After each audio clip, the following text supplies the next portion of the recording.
Bem-vindos a mais um vídeo.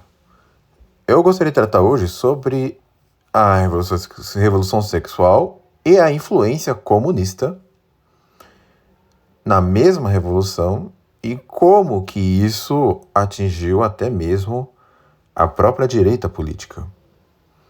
Pois sabemos que a direita política, principalmente, aliás, tanto nos Estados Unidos como aqui no Brasil, ela também é depravada, ela também é fornicadora, né? Podemos até chamar isso de uma direita pornô.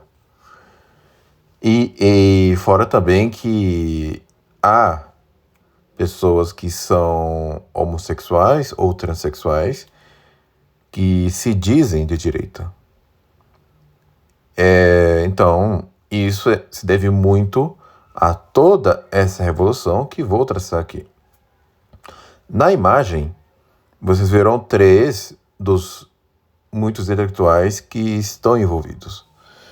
Inclusive, quando eu publiquei um texto sobre o Wilhelm Reich, que é o da esquerda, como o pai da revolução sexual, um amigo meu no Facebook mencionou um outro pensador alemão que também foi, digamos assim, fundamental no surgimento da revolução sexual, que é o Magnus, ou Manius, não sei como se pronuncia, Magnus Hirschfeld, que é de origem de uma família judaica, assim como o Wilhelm Reich é, tá? Considero isso uma coincidência. E ele fundou o Comitê Olímpico, o Comitê Científico Humanitário, e muitos dizem foi ele que cunhou até mesmo o termos travesti e transexual. Depois, ele mudou de foco quando o bigodismo assumiu o poder na Alemanha em 1933 e mudou de foco, né? Mas o fato é que o Hirschfeld, ele pode sim ser considerado o avô da revolução sexual, mas ele não é, digamos assim, o pai direto disso. Ele também era, até onde eu sei, ele era homossexual e era muito engajado nessa política, né? E também era conhecedor da doutrina marxista e era marxista, né? No entanto, o tempo foi se passando.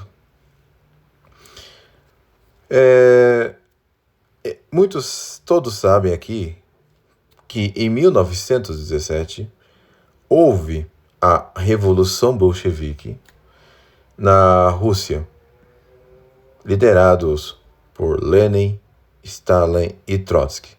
Quando Lenin assumiu o poder, ele criou uma secretaria para cuidar desses assuntos envolvendo as mulheres e outras coisas,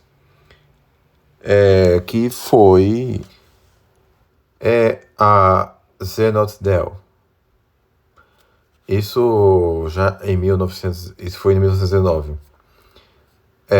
No entanto, também foi fundada a Comissão do Povo para o Bem-Estar Social. Durante o regime de Lenin, tendo como comissária a Alexandra Kollontai, houve adoção de diversas políticas que levaram a União Soviética a uma degradação moral muito grande, e isso gerou consequências. Durante o regime de Lenin, houve a legalização do aborto, a facilitação do divórcio, muitas vezes basta uma simples declaração para que o divórcio acontecesse. houve a abolição do casamento religioso e a chamada educação sexual, entre aspas, científica, e o desestímulo também à família tradicional. As consequências da adoção dessas políticas na União Soviética foram, digamos assim, imediatas. Praticamente imediatas. Houve uma explosão de crianças abandonadas, crianças de rua mesmo, muitos filhos bastardos, tá, com diversos parceiros diferentes. Houve o aumento de doenças venéreas, tá, e a dissolução de diversas famílias, e claro, né, a autoridade do pai foi praticamente extinta durante esse período. Houve um caos total, tá? Muitas crianças estavam na rua, mulheres estavam na rua, sem o amparo masculino, entre outras coisas. E ao final, poucos anos antes do Lenin morrer, ele teria manifestado uma certa, digamos assim, um certo arrependimento com respeito a isso. Isso, quem relata é o E. Michael Jones no seu livro Libido Dominante. E não apenas o E. Michael Jones, como Richard Pipes também teriam mencionado que Lenin teria se arrependido, principalmente em conversas com a Clara Zetkin, uma jornalista comunista da Alemanha.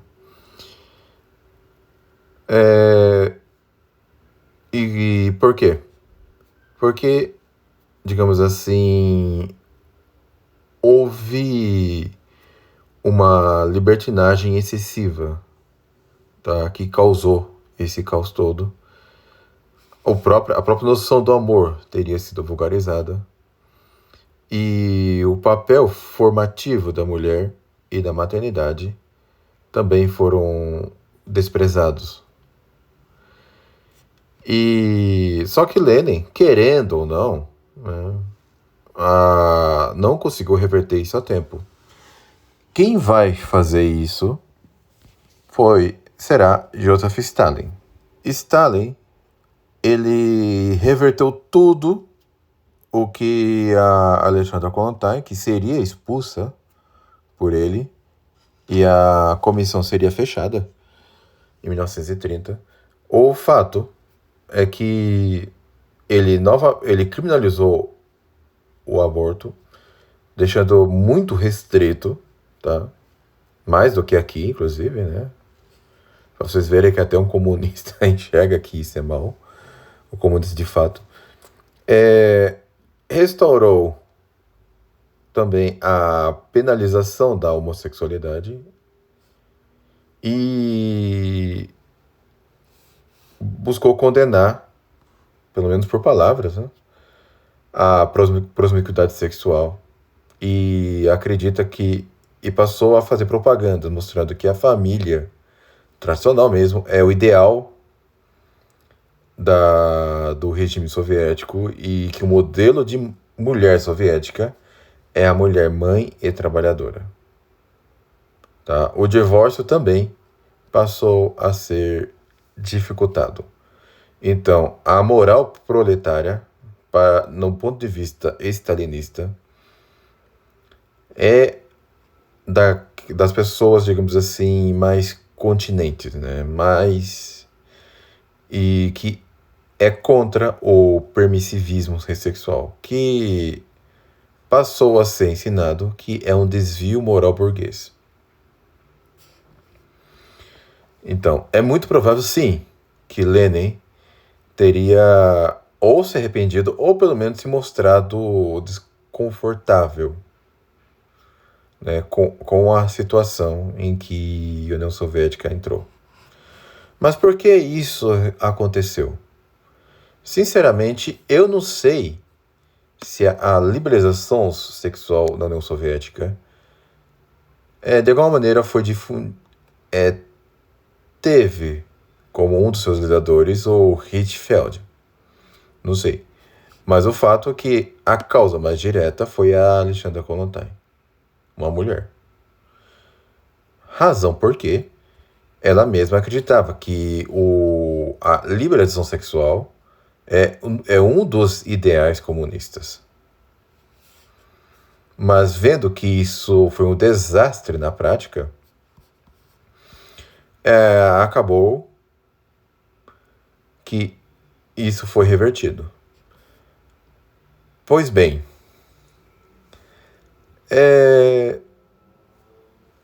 muitos entenderam que a reversão das políticas de liberação sexual na União Soviética, muitos interpretam que realmente Stalin interpretou isso como uma vontade do Lenin. Nunca saberemos. Tá? Eu, particularmente, tendo a crer que sim. Tá? Que Lenin realmente pode ter se arrependido, mas não conseguiu reverter a tempo e coube isso a Stalin.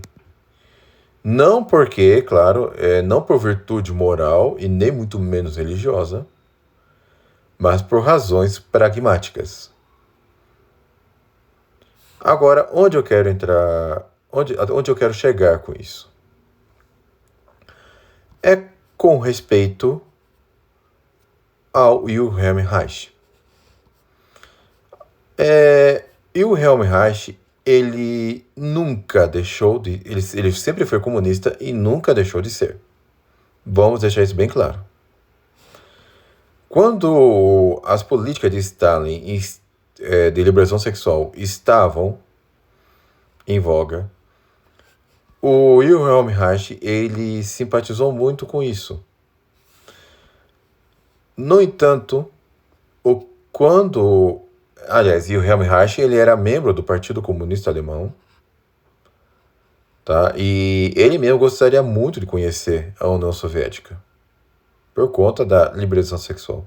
É bom lembrar que nos anos 30, 40, não havia meios de comunicação eficientes para isso, para conhecer o que estava acontecendo em determinado lugar. O fato é que o Reich, provavelmente, e o regime soviético era muito fechado. Reich provavelmente não sabia que estava iniciando um período de repressão à liberação sexual por parte do Stalin. Então, Reich, depois ele soube que a União Soviética estava naquele processo. Resultado, ele ficou profundamente decepcionado com os soviéticos e ele passou a acusar a própria União Soviética de trair a causa comunista e trair também a própria revolução sexual e de manter o modelo de, entre aspas, família autoritária, né, que é a família tradicional. O fato, tá, é que os próprios partidos comunistas do mundo inteiro também passaram a entender que a política de Stalin era mais acertada e depois o próprio Reich ele foi expulso do Partido Comunista Alemão. Então,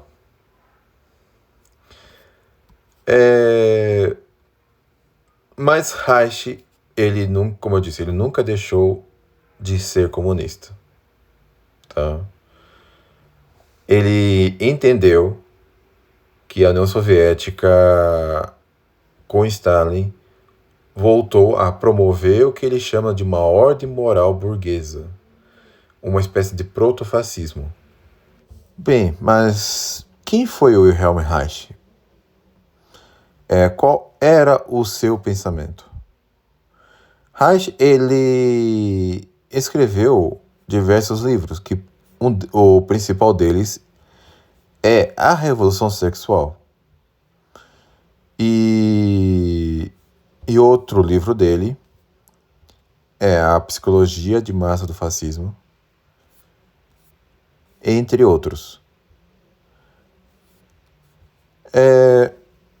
Ele buscava combinar marxismo com a psicanálise freudiana. Segundo o Reich, a repressão sexual, principalmente o que estava acontecendo na União Soviética, ele é, digamos assim, o alicerce do autoritarismo e, vejam bem, do fascismo. Tá? Então Reich, ele ajudou a difundir essa ideia idiota de chamar tudo aquilo que vai contra a libertinagem esquerdista de fascismo. Tá? Ele foi... Muitos dizem que Lenin fazia a mesma coisa já. Tá? Mas o que eu sei é que um dos primeiros pensadores a dilatar o significado de fascismo foi ele. Segundo ele, liberar a sexualidade é libertar o homem do jugo do sistema burguês capitalista. Tá? E ele via no regime de Lenin uma espécie de ideal político, mas que depois foi traído por Stalin e também pelos seus sucessores, como Khrushchev e outros. Essa libertinagem sexual só voltaria na Rússia com a perestroika do Gorbachev. Tá? E parece, não vou pôr a minha mão no fogo por isso, tá? Que Putin está interessado em reverter isso. Então, um caminho um pouco diferente foi adotado por um monstro, tá? Um homem nojento, um homem que diria até criminoso, chamado Alfred Kinsey. Kinsey, ele é nojento, né? É o que aparece aí no centro da imagem. A cara dele já entrega muita coisa. Kinsey, ao contrário do Reich, ele era anticomunista, ele era hostil ao comunismo, porque ele achava que o comunismo como um todo, tá, era um meio de repressão sexual. Então, só que ele não era engajado politicamente. A especialidade dele era a zoologia, a psicologia behaviorista, tá? E outras coisas. Para ele, tá? O problema da repressão sexual não é, digamos assim, por razões políticas, tal como o Reich entendia. Como eu disse, ele era hostil ao comunismo, não por razões políticas e econômicas, mas por ser um meio de repressão sexual. Para ele, a repressão sexual é antinatural, contrário aos instintos humanos, e que por isso mesmo a repressão sexual teria consequências patológicas e psíquicas. Ele elaborou diversos estudos entre aspas, né?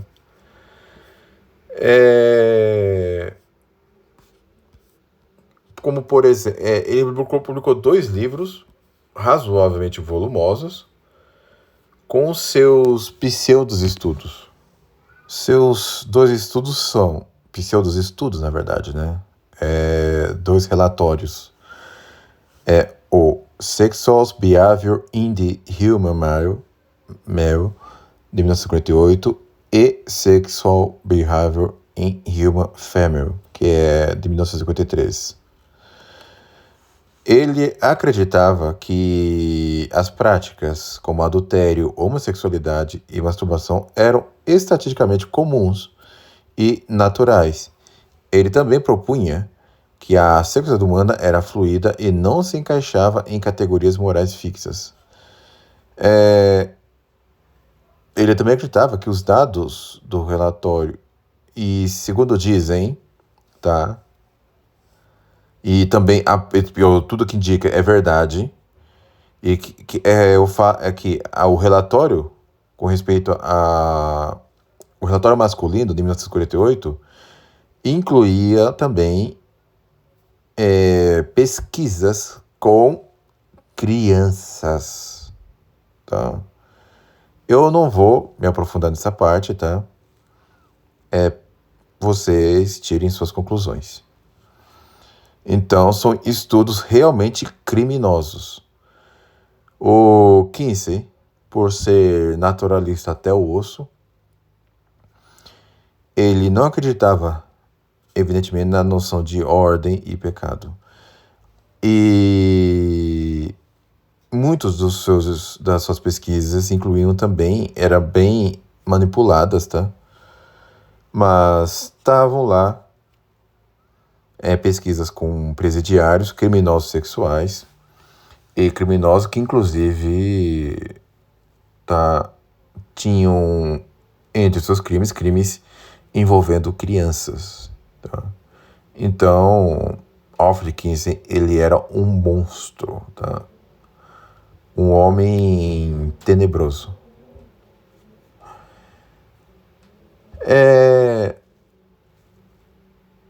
Pois bem, Reich, ele era esquerdista, como eu disse, sempre foi comunista, morreu comunista. Kinsey, ele não era engajado politicamente. No entanto, os seus pseudos estudos influenciaram as leis sobre crimes sexuais nos Estados Unidos, tá? E o resultado, bem, tá aí. O número de crimes sexuais dentro dos Estados Unidos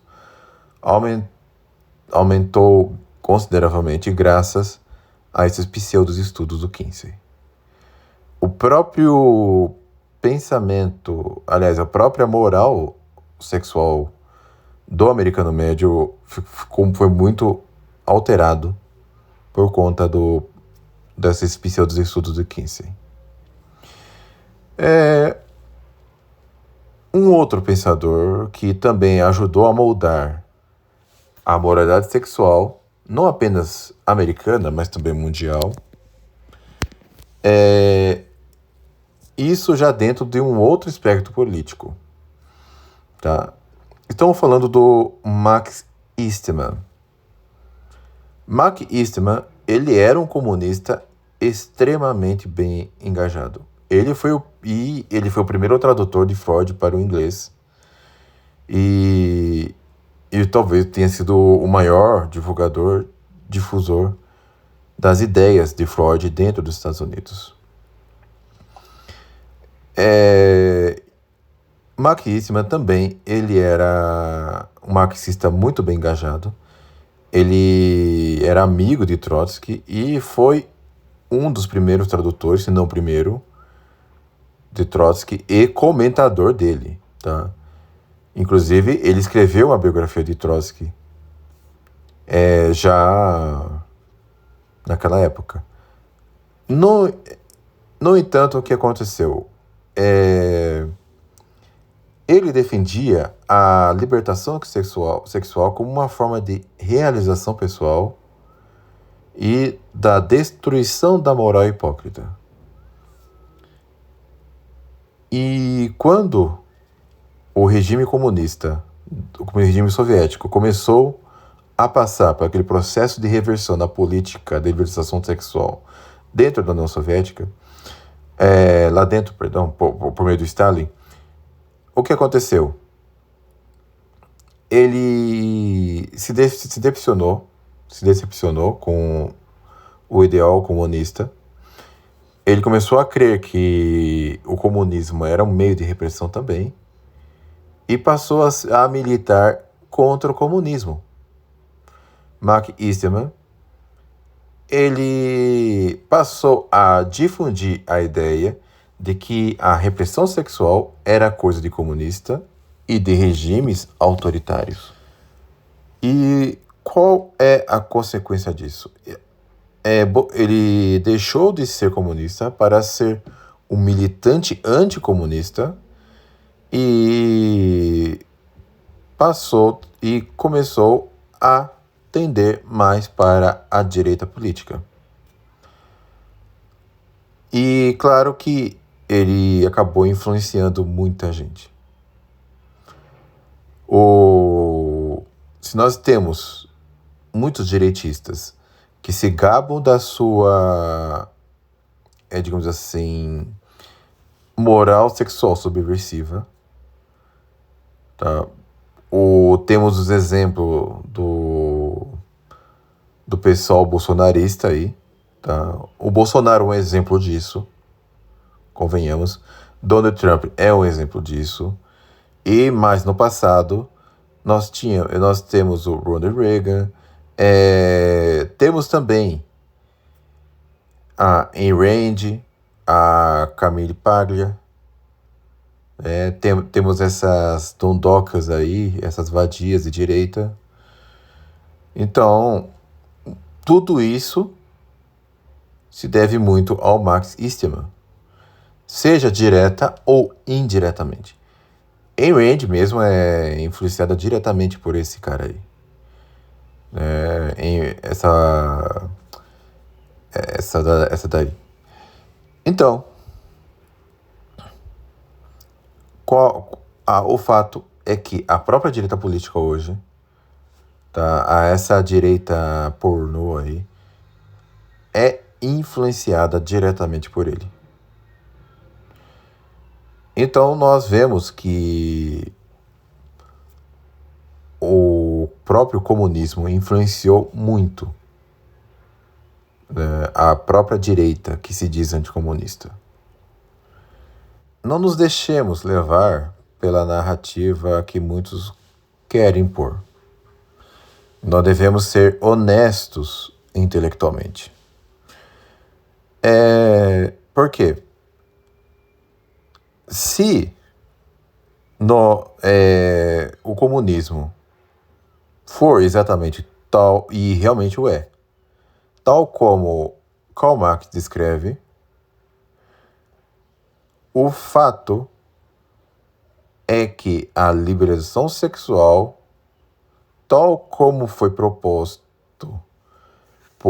pelo Hirschfeld, tal como foi proposto pela Alexandra Kollontai e também por Helmut Reich, o fato